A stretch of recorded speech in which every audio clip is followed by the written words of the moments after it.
Mister ரப்பையா, இது மழை காலத்துல பார்த்தோன்னா எது ஞாபகம் வருது? மழை காலத்துல நீயும் நானும் ஜெயம் ரவி நடிச்ச மழை படத்தை பார்த்தோம்ல, எனக்கு அதுதான் ஞாபகத்துக்கு வருது. எனக்கு இடத்துல நம்ம ஞாபகம் இருந்தது. அதாவது மழை காலத்துல ஜெயமரவி படம் பார்த்துட்டு நீ வளைக்கும் பொழுதையே அந்த போலீஸ்கார மேல அதான் எனக்கு ஞாபகத்துக்கு வருது.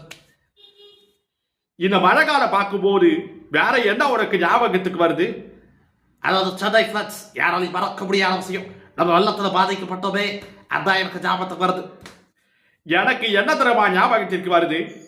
அதே சென்னை ஃபிளட்ல நீ ஒண்ணுக்கு போயிட்டு அது யாரும் கண்டுபிடிக்கல அப்படின்னு ஏகிட்டியே சொன்னியே, அதுதான் எனக்கு ஞாபகத்துக்கு வருது. அதாவது நல்ல விஷயம் எதுவுமே உனக்கு ஞாபகத்துக்கு வராது. Very very proud of you. சி ஐ ஹேட் யூ. சரி விடு, எதுக்கு டென்ஷன் ஆகிற? அதாவது வணக்கம். 3 கட்டோரம் என்ன பண்ண தெரியுமா பேசிட்டு இருந்தது. அதில் முதல் கட்டோரம்